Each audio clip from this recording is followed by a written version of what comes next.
Prof, mungkin masih ada kebingungan di Prof di masyarakat mengenai probiotik. Hmm. Sebenarnya yang dimaksud probiotik itu apa sih? Apakah semua makanan atau minuman fermentasi seperti tempe atau yogurt gitu ya bisa disebut sebagai probiotik nih Prof? Terima kasih Mbak Hanida. Kali ini saya akan menjelaskan tentang mengapa ya probiotik itu perlu diminum setiap hari ya.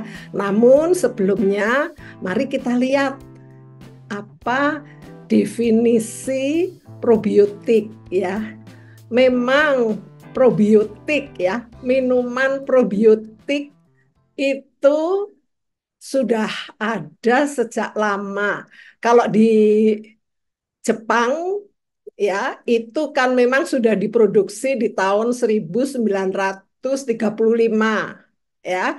Sudah ada di pasaran. Waktu itu kan karena Jepang dilanda kasus diare nasional ya, kalau nggak salah itu seperti itu sehingga Dr. Mitsuoka itu yang mempunyai konsep bahwa probiotik atau sel hidup yang dimasukkan ke dalam usus itu bisa melawan bakteri-bakteri penyebab diare ya. Itu memang ya pionir di dunia tahun 35. Namun ya walaupun produk itu sudah di pasaran, itu baru FAO WHO di tahun 2002 itu membuat suatu definisi apa itu probiotik ya supaya perdagangan internasional itu menjadi jelas ya. Jangan sampai di negara satu ngomong probiotik ini, di negara lainnya mempunyai definisi yang lain. Nah, ini kan nanti kalau ada perdagangan antar negara kan menjadi tidak fair ya. Sehingga oleh FAO WHO itu ditetapkan definisi probiotik. Probiotik itu apa? Adalah ya, probiotik itu adalah mikroorganisme yang hidup yang dikonsumsi dalam jumlah memadai serta membawa manfaat kesehatan pada host atau inang ya. Itu 2002 ya, padahal produknya mungkin sebelumnya sudah beredar kemana-mana.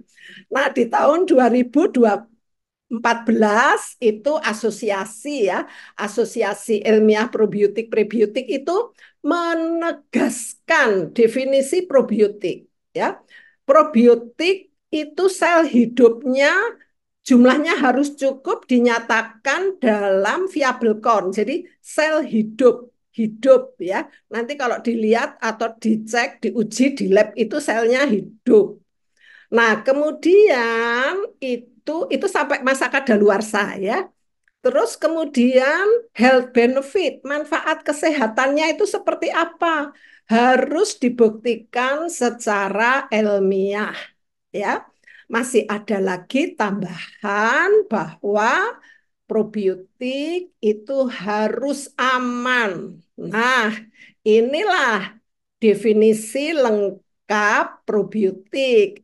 Nah, sekarang kan pertanyaannya nih, sel atau mikroorganisme yang mana ini yang bisa dikategorikan sebagai probiotik ya? Kan tidak semua bakteri atau mikroorganisme yang ada itu terus kemudian dinyatakan sebagai probiotik. Apalagi tadi Mbak Hanida menyampaikan bagaimana kalau tempe ya. Nah, tempe itu dimakan kan ya digoreng dulu, Mbak. Kan ya jadinya bukan kelompok probiotik. Probiotik itu harus hidup pada saat dikonsumsi. Hidup di usus. Nah, pengecekannya ini juga probiotik itu harus ada di feses dalam kondisi hidup. Kalau di feses itu nanti ditemukan ya bakteri ini hidup ya. Nah, ini berarti bakteri ini bisa dipakai atau disebut sebagai probiotik ya. Namun yang paling utama itu bahwa mikroorganisme itu harus jelas identifikasinya, ya. Jadi identifikasi itu harus jelas. Lactobacillus casei. Tidak semua Lactobacillus casei itu probiotik. Harus sampai dengan strain. Ya, namanya siapa? Yang dikatakan probiotik itu namanya siapa? Oh, strainnya Sirota. Nah, probiotik itu yang strain Sirota itu banyak Lactobacillus casei itu di mana di makanan fermentasi ataupun di bahan pangan lainnya, tetapi yang probiotik itu adalah strain Sirota. Kenapa kok diberi nama strain Sirota? Karena sudah dianalisa melalui berbagai uji. Ya, ini ujinya itu mau jadi probiotik itu ujiannya macam-macam, Mbak. Ini utamanya itu yang centang merah itu. Ya, kami di lab punya probiotik. Strainnya apa? Atau namanya apa? Lactobacillus plantarum. Ya, sekarang memang ada nama yang baru ya, tetapi supaya tidak bingung, saya pakai nama yang lama dulu. Lactobacillus plantarum. Strainnya apa? DAT13. Itu juga kami miliki dan juga sudah berkategori probiotik setelah melewati banyak uji. Utamanya harus mampu lewat, ya, lewat kondisi asam dan bile salt, ya, sehingga nanti bisa sampai ke kolon, ya. Terus kemudian mampu menempel di usus, mampu menghasilkan antibakteri, mampu menghasilkan metabolit-metabolit yang bermanfaat sehingga ya dapat mendukung kesehatan. Tidak hanya sampai di situ, masih ada lagi tahapan untuk uji klinis, ya. Uji klinis yang membuktikan bahwa bakteri tersebut memang tumbuh di usus dan membawa manfaat kesehatan. Ya, jadi bakteri probiotik itu nggak gampang, Mbak. Saya penelitian ya, ibu-ibu, bapak sekalian, serta saudara-saudara sekalian ya, mendapatkan sertifikat probiotik itu tidak gampang. Kami sendiri penelitiannya itu sudah 20 tahun ya. Bapak Sirota itu penelitiannya juga lebih dari 10 tahun sebelum strain Sirota itu menjadi bakteri probiotik yang pertama. Nah, kemudian masih ada kebingungan. Probiotik belum selesai ya. Wah, sekarang banyak lagi istilah baru. Prebiotik, postbiotik, apa itu? Nah, sekarang ini definisi yang sederhana ya. Nah, kalau probiotik tadi sudah jelas, nah kemudian bagaimana dengan prebiotik? Ya, prebiotik itu adalah substrat ya, komponen makanan yang memang tidak dapat dicerna oleh tubuh sehingga masuk ke dalam sistem pencernaan kita dan kemudian di kolon itu dipakai sebagai makanannya bakteri-bakteri baik yang ada di sana. Ya, jadi ini substrat yang tidak tercerna. Ya. Nah, kalau simbiotik apa? Ya, kalau simbiotik itu campuran antara probiotik dan prebiotik. Ini campurannya, ya. Nah, sekarang ya beredar lagi istilah baru, ya, Bapak Ibu, Mas Mbak sekalian, itu peneliti itu jalannya itu sangat cepat. Probiotik kita masih diregulasi itu kita masih nunak-nunuk ya, terutama karena memang probiotik kan belum masuk kodeks ya, Mbak Haneda ya, sehingga kan banyak nih negara-negara yang masih sibuk ini mendefinisikan probiotik.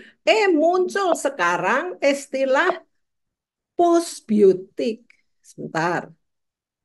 Apa itu postbiotik ya? Oke. Nah, ini adalah contoh produk-produk probiotik supaya nanti saya bisa sampai ke definisi postbiotik ya. Nah, apa itu produk probiotik ya? Yang paling kita kenal itu adalah produk fermentasi yang langsung kita minum. Ya, apa? Yakult, ya. Bu, apakah yogurt itu juga probiotik? Ya, ditanya dulu yogurtnya itu waktu dilakukan fermentasi menggunakan bakteri probiotik tidak. Kalau menggunakan bakteri probiotiknya apa? Nah, kalau memang yogurt dibuat dengan bakteri probiotik, ya bisa disebut bakteri apa yogurt probiotik. Kalau tidak, ya tidak bisa. Sehingga produk probiotik itu sangat terkait dengan kultur mikroorganisme yang dipakai.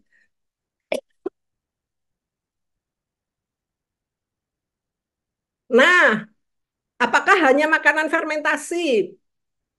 Ternyata tidak, karena produk-produk pangan lainnya yang ditambah dengan powder probiotik pun itu juga bisa dikategorikan sebagai produk pangan probiotik. Ya, ini contohnya Cobio, ya itu juga sudah ada di pasaran. Probiotik yang dipakai itu adalah produk dari kami, Lactobacillus plantarum D13. Kemudian ada suplemen, ya ada beberapa suplemen yang memang sudah ada di pasaran. Nah, bagaimana dengan postbiotik? Postbiotik itu adalah apabila bakterinya tadi dimatikan. Nih, menggunakan pemanasan. Nah, kalau sudah dimatikan ya nanti manfaatnya itu berbeda. Tentu saja masih membawa manfaat, tetapi mekanismenya berbeda dengan kalau bakteri itu hidup, ya, dikonsumsi dalam kondisi hidup. Karena nanti akan hidup bersama-sama dengan mikroorganisme lain yang ada di usus atau tepatnya di kolon.